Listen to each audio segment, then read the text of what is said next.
I am bored.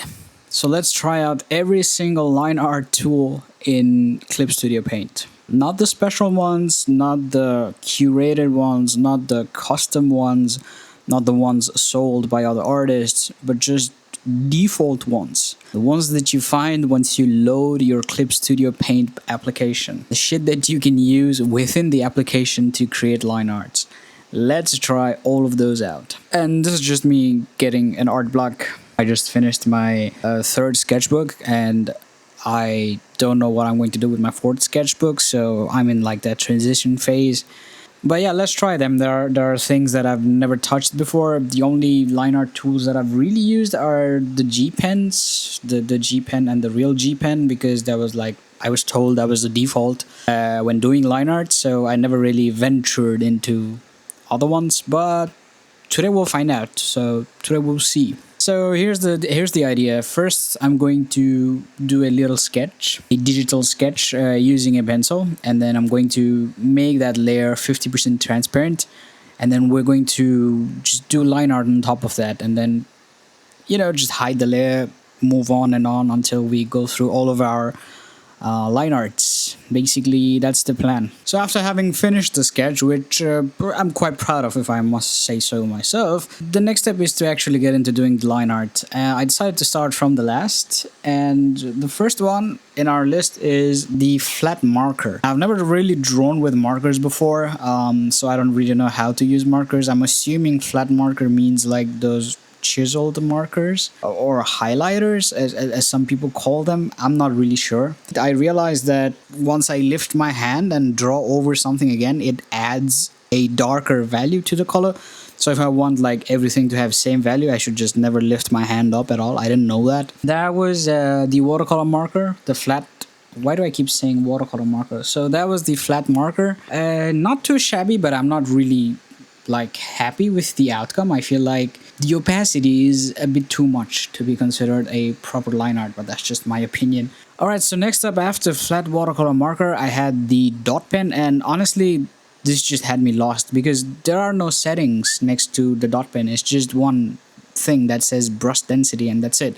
You cannot increase the size of the brush, you cannot stabilize it, you cannot do anything. It just has like a very thin tip and you just draw with it. It made me sort of rethink my art journey up to this point because I could not create straight lines using this pen. This pen is really hard to handle, but because it has very small tip, it seems to be useful for creating really small details, and I also did a bit of cross-hatching with it, which not too bad, but I feel like there are better options there. So dot pen is probably one that I'm never touching again, because to create like line weight or to create shadows, occlusion shadows, you have to go back and draw over the same line again and again, and kind of looks like chicken scratching. Not really the best for me.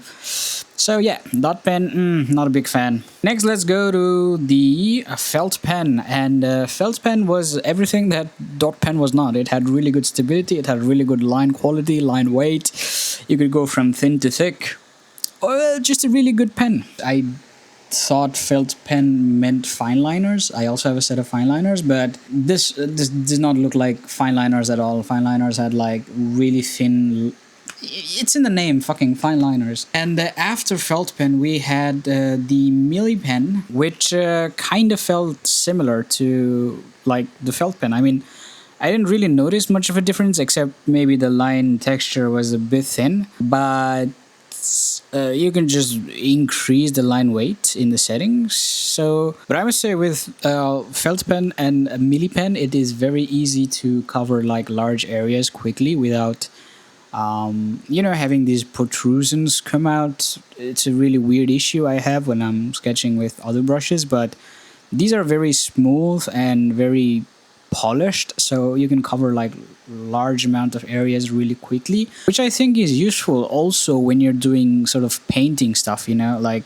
if you don't want to do traditional textured paint like oil paint or something, you can just maybe use like a combination of Mili pens, felt pens, and erasers, and create like these really nice edges, especially when you're doing note 10 studies. Yeah. Next up, I had a very interesting brush. It's the calligraphy pen. With calligraphy pen, I feel like if you make the tip thick enough, you can actually create really nice ribbons, really 3D looking ribbons, because of the nature of the pen's tip. The line thickness is very interesting because if you draw, it's similar to watermarkers, flat marker, where, you know, if you go like this it creates really thick lines, and if you go like this it creates really thin lines. But there's a bit more flexibility, and also the line is very much more opaque compared to flat markers, so you get like this really nice ups and downs, thicks and thins throughout the sketch. It just looks nice. I think it is also very interesting to see these textures that can be made using the calligraphy pen. Like right here you can see in her sweater there's like this checkered texture, and that was very easy to make using calligraphy pen. You get like thick lines this way, thin lines this way, and it creates like a really nice checkered pattern. And next up was a rough pen, and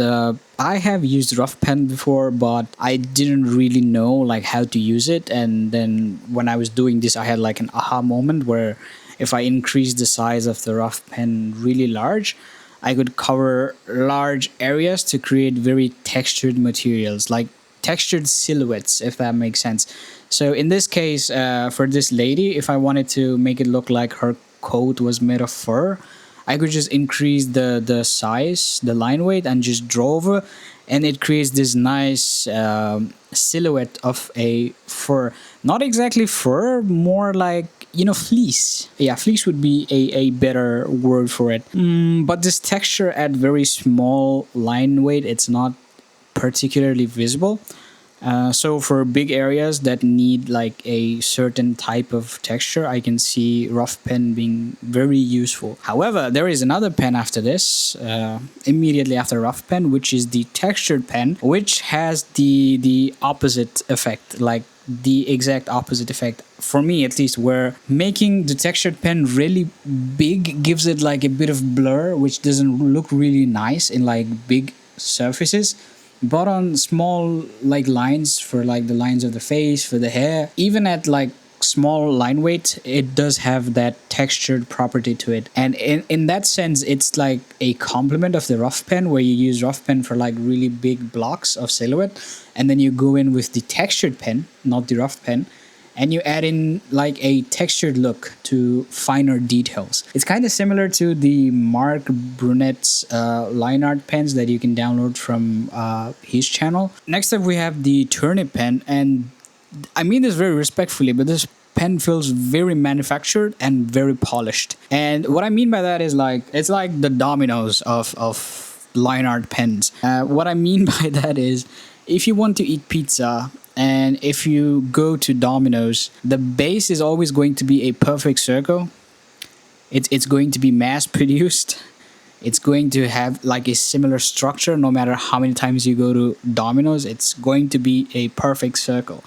And that way it's beneficial because you can track the size of the pizza, you can track the macros in it very easily, because there's always like a fixed procedure on how to make these bases, compared to when you go to like an artisanal place to eat pizza. In that sense, the turnip pen feels like a polished version of G pens, where it has a very polished, very manufactured look to it, which is not bad. I mean, it doesn't leave like small streaks of whites in your sketches. It has like a very thick, blocky look to it. It covers large areas very quickly, making like shading very easy in your line art. If you want same results multiple times, this brush is very useful. Like, I cannot recommend this brush enough. You want results, you want consistent results, just use turnip pen. And next up we have the mapping pen, and mapping pen is what I was talking about with the calligraphy pen, except this time it is also useful in doing line art. So it has a bit of a thinner tip to it, and when you look at the stroke as well, it's like tapered on both sides, and in the middle it's a bit squarish, giving it that bit of calligraphy look where it's not like a round edge, but more like a sharp edge that goes like that. And similarly to calligraphy pen, it has a really nice pressure sensitivity.